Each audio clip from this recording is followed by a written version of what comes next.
تو 2014 سے 2025 تک 60 بڑے سربراہ گینگز کے اسرائیل فلیٹ ہوئے ہیں. یعنی یہ سب سے بڑے نمبرز ہیں دنیا میں کسی بھی ملک کے حوالے سے. یہ گروہ جب وہاں پر بتا رہا ہے, پورے امریکنز لگے ہوئے ہیں, اسے پوچھ رہے ہیں کہ بھئی کیا ہو رہا ہے, کیسے ہو رہا ہے, اسرائیل کیا کرتا ہے, وہ گروہ آگے سے بتا چلے جا رہا ہے. تو یہ وہاں پر صورتحال ہے. دوسرا جو بڑا ایشو وہاں پر اس وقت ڈسکس ہو رہا ہے وہ یہ ہے کہ ایک لورا لومر جو ہیں, یہ سمجھ لیں کہ ایک بہت ہی کٹر زائنسٹ ہے, اور یوں سمجھے کہ یہ بین گور کی سسٹر, اس طرح کی مطلب وہ شخصیت ہے, اور اس کا بہت زیادہ انفلوئنس ہے وہ ٹرمپ انتظامیہ کے اوپر ہے. اس نے کیا کیا ہے کہ ایک ویزا ہے جو فلسطینیوں کے لیے ہے کہ ابھی غزہ سے لوگ, یعنی جو بہت سارے لوگ غزہ سے نکل گئے ہیں, تو وہ میڈیکل ٹریٹمنٹ کے لیے امریکہ جا رہے ہیں اور علاج کروا رہے ہیں. مطلب کتنے لوگ جائیں گے, 50 100 200, اور یہ جو پہلے سے وہاں سے نکلے ہوئے ہیں, اور میڈیکل ٹریٹمنٹ کے لیے, گھومنے کے لیے نہیں, میڈیکل ٹریٹمنٹ کے لیے وہ ویزا اس نے کینسل کروا دیا ہے. Laura Loomer halted life saving medical visas for Gaza children, اور اس سے اگلی بڑی بات یہ ہے کہ وہ تھا ہی غزہ کے بچوں کے لیے, تو اس نے وہ جب وہ کینسل کروا دیا. تو وہاں پر ایک اور اس جو ٹیلر گرینی ہیں, ریپبلکن سینیٹر اور ماگا کی بہت انفلوئنشل پرسنالٹی, اس کے ساتھ یہ لورا لومر کا باقاعدہ پڑا جب وہاں پر چل رہا ہے. اور پولیٹیکو, امریکہ کا بڑا میڈیا, وہ کیا رپورٹ کر رہا ہے, Americans are changing their views of Israel, that's a problem. Eventually Israel could find it has a lot in common with apartheid era of South Africa. جیسے وہاں پر ایک اپارتھائڈ رجیم تھی, آکوپیشن تھی, تو یہاں پر تو امریکنز ہے وہ تیزی کے ساتھ اپنا جو ویو ہے ریگارڈنگ اسرائیل وہ بدل رہے ہیں. ابھی تک گورنمنٹ کی پالیسی میں کوئی تبدیلی نہیں آئی ہے, لیکن گورنمنٹ کب تک جو ہے اس کو روک پائے گی. اور یہاں تو اسرائیل کہہ رہا ہے کہ وہ گریٹر اسرائیل بنائے گا. کئی سالوں کی جنگیں ابھی مزید انتظار کر رہی ہیں. فارن پالیسی نے لکھا The problem isn't Netanyahu, it's the Israeli society. Foreign policy نے تو یہاں تک لکھ دیا ہے کہ یہ صرف نیتن یاہو کا مسئلہ نہیں ہے, یہ پوری اسرائیلی سوسائٹی کا مسئلہ ہے. میجورٹی آف اسرائیلی سوسائٹی جو ایکسٹریمزم کی اس انتہا کو پہنچ چکی ہے کہ وہ فلسطینیوں کو انسان ہی نہیں سمجھتی, وہ عربوں کو کوئی رائٹس ہی دینے کے لیے تیار نہیں ہے, اور ہر ملک اپنا لیجیٹیمیٹ رائٹ سمجھتے ہیں. ایک انتہا کو پہنچ چکے ہیں ایکسٹریمزم کی. تو اصل پرابلم اس اسرائیلی سوسائٹی میں ہے جو غزہ کے بچوں کو مار کر بھی پراؤڈ فیل کرتے ہیں. اچھا, دنیا میں کوئی بھی ایسا نہیں ہو سکتا کہ وہ اس طرح کا ظلم کر کے اوپر سے پراؤڈ بھی فیل کرے. ندامت ہوتی ہے لیکن پراؤڈ تو فیل نہیں ہوتا. تو یہ ایک ایسی سمجھ لیں کہ اینٹی ہے جس سے براہ راست خطرہ نہ صرف ریجن کو بلکہ پوری دنیا کو ہے. اگر وہ کہتے ہیں کہ نازیز سے خطرہ پوری دنیا کو تھا, تو پھر اس سے نازیز تو ان سے زیادہ نہیں ہو سکتے. اور دیکھیں وہ ہسٹری تو بالکل چیلنج ہو گئی ہے نا, جو انہوں نے ہٹلر کے بارے میں بتایا تھا, یا اوورآل جو ہسٹری انہوں نے پڑھائی ہے وہ تو چیلنج ہو چکی ہے. جب آج نیتن یاہو کہتا ہے کہ غزہ میں کوئی سٹارویشن نہیں ہے, کوئی جینوسائیڈ نہیں ہو رہی, تو ورلڈ وار 2 کی لکھی ہوئی انہی کی ہسٹری کیسے مان لی جائے گی؟ ان کی ہسٹری وہ انہوں نے, اس لیے ایک فیمس اسرائیلی آتھر ہے, اس نے لکھا تھا کہ denying starvation in Gaza is like denying Holocaust. اس کا مطلب پھر یہ ہے کہ ہولوکاسٹ بھی نہیں ہوا. تو یہ صورتحال. اچھا, اسی درمیان اسرائیل جو ہے وہ غزہ سٹی کے اوپر اگریشن شروع کر چکا ہے. اب آپ دیکھیں کہ عربوں کی غفلت اور اوورآل اسلامک ورلڈ کی غفلت, اب کیا جسٹیفیکیشن دیتے پھریں گے. تو غزہ سٹی, حماس نے کہا ہے کہ اصل میں غزہ سٹی پر اٹیک کوئی ملٹری کیمپین نہیں ہے, یہ جینوسائیڈ ہی کرنے کا ایک نیا فیز ہے. Israel plan to occupy Gaza represents new phase of genocide and forced displacement. یہ ان کو ساؤتھ میں بھیجنے جا رہے ہیں, ساؤتھ کے بعد یہ مصر بھیجیں گے. تو مصر بیٹھا ہوا ہے کہ اچھا جب وہ بھیجیں گے تو ہم کوئی اقدام اٹھائیں گے. تو گارڈین لکھ رہا ہے کہ Israeli military preparing to expel Gaza City residents as baby infant among those killed in latest attacks. Bombing ہو رہی ہے ٹینٹس میں. اب آپ ذرا اندازہ کریں, یہ جو ہمیں روز خبر آتی ہے 80 فلسطینی شہید ہو گئے, 50 شہید ہو گئے, 300 زخمی ہیں, ان کے نہ تو ہمارے سامنے نام آتے ہیں اور نہ ہی ہمارے سامنے ویڈیوز آتی ہیں. سب کی ایک کی ویڈیو سامنے نہیں آتی. تو سوچئے کہ یہ کیسے مارے جاتے ہیں. یعنی وہ ٹینٹ میں بیٹھے ہوئے فلسطینی, اوپر سے بم گرا ہے, کیا قیامت خیز مناظر وہاں پر ہوں گے. ذرا تصور تو کیجئے نا کہ ہمارے سامنے جو ویڈیوز آتی ہیں کہ بمنگ ہو رہی ہے, بچے نیچے کھیل رہے ہوتے ہیں, اوپر سے اچانک جب وہ آ کر بم گرتا ہے. ابھی الجزیرہ نے ایک فوٹیج جاری کی ہے دسمبر 2024 کی. اس فوٹیج میں دیکھا جا سکتا ہے کہ ایک چھوٹی بچی وہ پانی اٹھائے جا رہی ہے, اوپر سے اچانک اس کے اوپر جب بم گرتا ہے. تو یہ جو روز 80-90 فلسطینی شہید ہوتے ہیں, ان کو ایسے ہی مارا جا رہا ہے, اتنی بے دردی اور اتنی بے رحمی کے ساتھ. ہمارے سامنے تو وہ صرف نمبرز ہیں نا, 80 مارے گئے جی, 90 مارے گئے, 50 مارے گئے, ہمارے سامنے تو وہ صرف نمبرز ہیں. لیکن ایک ایک واقعہ کتنا خوفناک ہوگا. اور آپ سوچئے غزہ کے بچے کس ٹراما میں ہوں گے, غزہ کے بچے اس وقت کس ٹراما میں ہوں گے. تو عرب جسٹیفیکیشن دے سکتے ہیں, جارڈن, مصر اور سعودی عربیہ اس کی کوئی جسٹیفیکیشن دے سکتے ہیں. اور سب سے بھاری ذمہ داری تو سعودی عربیہ کے اوپر آتی, کیونکہ اس لینڈ کے جو حکمران ہیں ان کے اوپر تو بہت بھاری ذمہ داری تھی کہ انہوں نے مظلوموں کے ساتھ کھڑے ہونا ہے. ان کو تو بہت بھاری ذمہ داری دی گئی تھی. تو یہ موجودہ جو گورنمنٹ ہے یہ کوئی جسٹیفیکیشن نہیں دے سکتی ہے، ٹھیک ہے نا.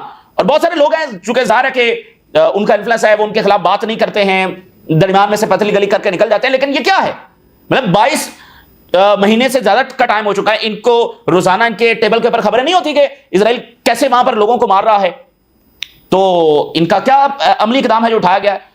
ایون یہ جو مصر اور قطر ہیں اچھے ملک ہیں اور اچھی ان کی لیڈرشپ ہے، لیکن یہ جو انہوں نے میڈیٹر کا کردار ادا کیا ہے یہ تو الٹا ان کے لیے ایک سمجھ لیں کہ ایک کور اپ ثابت ہوا ہے. اسے تو اچھا تھا کہ یہ سائڈ پر جا کر بیٹھ جاتے، اگر شروع والے مہینوں میں ان کو اندازہ ہو گیا تھا تو اس کے بعد یہ بیک آؤٹ کر دیتے. اب دیکھیں نا، یہ انہی کی وجہ سے تو امریکہ میڈیٹر بنا ہوا ہے کہ ہم میڈیٹر ہیں جناب. اسے تو اچھا تھا یہ بیک آؤٹ کر کے بیٹھ جاتے ہیں. اس سے زیادہ پریشر اسرائیل کے اوپر آنا تھا، بجائے اس کے کہ کبھی اسرائیلی ڈیلیگیشن دوحہ میں لینڈ کر رہا ہے، کبھی کائرو میں لینڈ کر رہا ہے، یہ ان کے ساتھ بیٹھے ہوئے ہیں. تو یہ تو کور اپ ثابت ہوا ہے. اور اسرائیل یہ بیانیہ کیسے بناتا ہے کہ ہم نیگوسیشن کر رہے ہیں؟ ایسے ہی بناتا ہے نا. اور امریکہ بھی کہتا ہے کہ ہم میڈیٹر ہیں. تو جب ان کو شروع میں اندازہ ہو گیا تھا تو ان کو چاہیے تھا کہ یہ بیک آؤٹ کر دیتے. اس سے زیادہ پریشر جب ان کے اوپر آنا تھا تو یہ ٹوٹلی ان ایکسیپٹیبل ہے. اور کوئی جو مرضی باتیں کرے، کوئی جسٹیفیکیشن نہیں ہے. اور میں آپ کو بتا دوں کہ اس خاموشی کے بہت بڑا خوفناک نتیجہ جو ہے وہ سب کے لیے نکلنے والا ہے. پورے ریجن کی سیکورٹی خدا نہ خواستہ جو ہے وہ ایک ایکسپلوژن ہوگا. بس آپ لوگوں کو مارتے چلے جا رہے ہیں، بچے مرتے چلے جا رہے ہیں، کوئی احساس ہی نہیں ہے، کوئی اپنی ذمہ داری نہیں ہے، اور کوئی اسٹریٹجک تھنکنگ ہی نہیں ہے کہ آپ کے ریجن میں اتنا بڑا سانحہ انفولڈ ہو رہا ہے اور آپ سمجھتے ہیں کہ نہیں وہ اس بارڈرز تک ہی محدود رہے گا. یہ کون سی اسٹریٹجک تھنکنگ ہے اور یہ کون سی وزڈم ہے؟ آپ کے ریجن میں دنیا کا سب سے بڑا سانحہ انفولڈ ہو رہا ہے اور آپ کے لوگوں کی جو وابستگی ہے اس سارے بڑے سانحے کے ساتھ وہ کس حد تک ہے، کس قدر غصہ ہے. اور آپ بیٹھے ہوئے ہیں اچھا جی اسرائیل مہربانی ہے، امریکہ کی مہربانی ہے. تو یہ بالکل یہاں پر جب وہ فیل ثابت ہوئے. اچھا جی، اب Israel destruction of Gaza shown in aerial images from Jordanian military aircraft. نئی فوٹیج سامنے آئی ہے غزہ میں جو ڈسٹرکشن ہوئی ہے. اچھا یہ دیکھیے، اسرائیلی ambassador urge European Union to stop obsessing over human rights in Gaza. Israel European Union کو کہہ رہا ہے تم بہت زیادہ نہیں ذرا ہیومن رائٹس کی باتیں کر رہے ہیں، چھوڑو غزہ کو، چھوڑو، بھول جاؤ غزہ کو، بھولو، اور زیادہ obsess ہونے کی ضرورت نہیں ہے. ٹھیک ہے، وہ جو ویسے ہی سمبولک اقدامات اٹھا رہے ہیں ان سے بھی اسرائیل راضی نہیں کہتے تم تو بہت زیادہ obsess ہو گئے ہو، ٹھیک ہے نا، تمہیں تو مطلب بلا وجہ باتیں کیے جا رہے ہو. یہ اسرائیل ہے. اور آگے سے وہ یورپینز ہیں. تو دو ہیڈ لائنز جرمن میگزین کی میں آپ کے سامنے رکھتا ہوں. یہ آج کی ہے، why isn't Putin arrested in Alaska. Putin کو الاسکا میں گرفتار کیوں نہیں کیا گیا؟ بڑا اچھا سوال ہے. چونکہ عالمی عدالت کے وارنٹ نکلے ہوئے ہیں تو پیوٹن کو جو ہے وہ الاسکا میں اریسٹ کیوں نہیں کیا گیا؟ یہ جرمنی کا میگزین سوال اٹھا رہا ہے. Good question. لیکن یہی سیم میگزین فروری 24 2025 کی خبر دیکھیے، German chancellor plans to invite Netanyahu despite arrest warrant. تو یہ وہ ڈبل سٹینڈرڈ ہے جو ہمیشہ سے ان کا رہا ہے، لیکن آج وہ دنیا کے سامنے ایکسپوز ہو رہا ہے. پہلے یہ جیسے چاہتے تھے نیریٹیوز کو موڑ دیتے تھے، لیکن آج ماڈرن میڈیم نے ان کی ساری حقیقت جو وہ کھول کے رکھ دی ہے. خیر، افریقہ میں ایک گریٹ گیم جاری ہے. برکینو فاسو، مالی اور Niger very very important countries ہیں. اور یہ وہ سارے افریقہ نے جو ظلم برداشت کیے ہیں وہ ایک اپنی تاریخ ہے، اور ہم زیادہ ادھر دلچسپی نہیں رکھتے ہیں. ہمارے لوگ ادھر زیادہ بات نہیں کرتے ہیں، ہمارا میڈیا کبھی ان کے اوپر کوئی شوز نہیں کرتا ہے، اور اوور کوئی دلچسپی ہماری افریقہ میں ہے نہیں. تو افریقہ کی ہسٹری پڑھنے میں بھی ہماری کوئی دلچسپی نہیں ہے. لیکن افریقہ جو ہے نا اس میں بہت ظلم ہوئے ہیں، اور یہ جو ویسٹرن کالونائزر ہیں انہوں نے کیا کچھ افریقہ کے ساتھ کیا ہے وہ پڑھنے سے تعلق رکھتا ہے. تو Burkina Faso deepens military ties with China in major defence upgrade. ایک خبر، Burkina Faso China deepen military cooperation. Russia pledge military support for Mali, Niger and Burkina Faso. دو معاہدے یہاں پر ہوئے ہیں، برکینو فاسو کے چائنا کے ساتھ اور رشیا کے ساتھ، اور برکینو فاسو، مالی اور نائجر ان کا رشیا کے ساتھ. تو ان کی جو سیکورٹی ہے وہ سنبھالے گا رشیا. تو یہاں پر چائنا اور رشیا جو ہے وہ اپنا انفلوئنس بڑھا رہے ہیں. چائنا جو ہے وہ ریہرسل کر رہا ہے جو 3 سپٹمبر کو پریڈ ہونے جا رہی ہے. China hold second rehearsal for event marking 80th anniversary of the victory over Japanese aggression and fascism. یہ گلوبل ٹائم جو ہے وہ رپورٹ کر رہا ہے. تو آج جو ہے وہ سب کی نظریں وائٹ ہاؤس کے اوپر لگی ہوں گی. اس میں سارے کے سارے یورپینز لیڈرز جا رہے ہیں، برطانیہ، جرمنی، فرانس، اٹلی، ارسلا، پتہ نہیں کون کون جا رہا ہے. اور اس میں ایک دلچسپ ڈیبیٹ بھی جاری ہے میڈیا پر. وہ کہہ رہے ہیں کہ کیا وائٹ ہاؤس نے ان کو بلایا ہے؟ کیونکہ وائٹ ہاؤس نے صرف زیلنسکی کو بلایا ہے، اور جو ارسلا نے ٹویٹ کیا اس میں اس نے کہا کہ میں at the request of Zelensky ساتھ جا رہی ہوں. تو اسے ایک بار، کیونکہ امریکہ نے ابھی تک کوئی آفیشلی یہ نہیں جاری کیا کہ ہم نے یورپینز کو بلایا ہے، تو وہ بھی ایک عجب سی صورتحال درمیان میں کھچڑی پکی ہوئی ہے. لیکن ایک بہت بڑا ایونٹ آج آپ دیکھیں گے، ایک ہسٹری ان میکنگ ہے، یعنی ایک نئی دنیا جب تشکیل پا رہی ہے. امریکہ نے کہا کہ یہ تو ہماری جنگ ہی نہیں ہے، رشیا سے لڑنا ہے تو ہم سے اسلحہ لے کر لڑو. تو یورپینز کا رشین سے لڑیں گے جن کے پاس اب زیادہ نیوکلیر ویپنز ہیں، ان کے ساتھ جا کر لڑیں گے. اور خود یورپ جب وہ ٹوٹ پھوٹ کا شکار ہے اور اکنامک ان کے ایشوز ہیں، تو یہ فیصلہ کرنا ہے جنگ جاری رکھنی ہے تو اپنے سر پر لڑنا ہے، اگر جنگ روکنی ہے تو رشین ٹرمز پر. یہ بہت بڑا فیصلہ ہونے جا رہا ہے اگر یہ ہوتا ہے تو، یہ بہت بڑا. لیکن امریکہ درمیان میں سے نکل گیا. یہ ایک بڑی ڈیولپمنٹ ہے کہ امریکہ تو اب بالکل ہی اس میں سے نکل گیا ہے. اور اس کا مطلب یہ ہے کہ جب مارکو روبیو یہ اعلان کر رہے ہیں کہ ہماری جنگ ہی نہیں ہے، ہم میڈیٹر ہیں، تو میڈیٹر تو نیوٹرل ہوتا ہے، پھر وہ رشیا کے ساتھ بھی تعلقات رکھیں گے، ٹریڈ بھی آگے بڑھائیں گے، اس طرح بھی پھر جائیں گے، کیونکہ وہ تو نیوٹرل ہو گئے، ان کا تعلق ہی نہیں ہے اس چیز سے.